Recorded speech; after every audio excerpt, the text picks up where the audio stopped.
Comment savoir rapidement si le châssis d'une voiture est vraiment performant?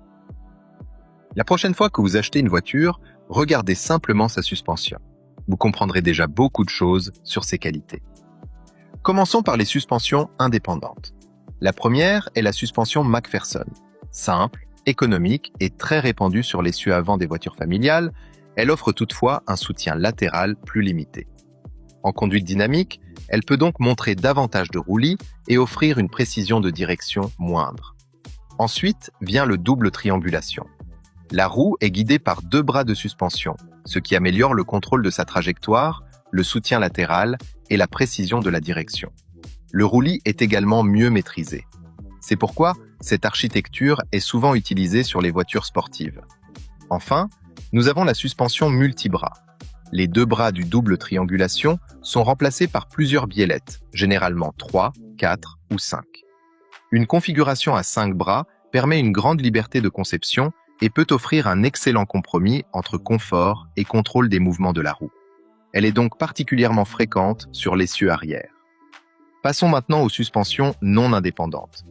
La plus connue est la barre de torsion, notamment utilisée sur certaines voitures compactes. Les deux roues sont reliées par une traverse déformable qui participe à l'absorption des irrégularités. Elle permet ainsi de réduire les coûts tout en conservant un confort acceptable. L'autre architecture est le pont rigide. Les deux roues sont solidement reliées entre elles. Le confort est généralement inférieur, mais sa robustesse et sa capacité à supporter de lourdes charges sont excellentes. C'est pourquoi on le retrouve notamment sur les véhicules tout-terrain et les camions.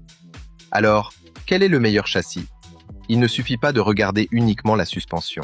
La conception, les matériaux et surtout les réglages réalisés par le constructeur jouent tous un rôle dans le comportement final de la voiture.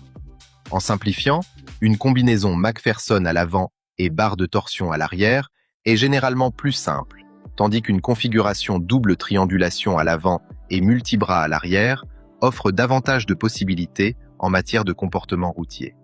Mais attention, une bonne architecture mal réglée peut être moins agréable qu'une architecture plus simple, parfaitement mise au point.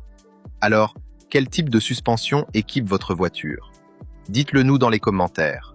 Et si vous aimez comprendre les secrets techniques de l'automobile, abonnez-vous à la chaîne et activez les notifications pour ne manquer aucune prochaine vidéo.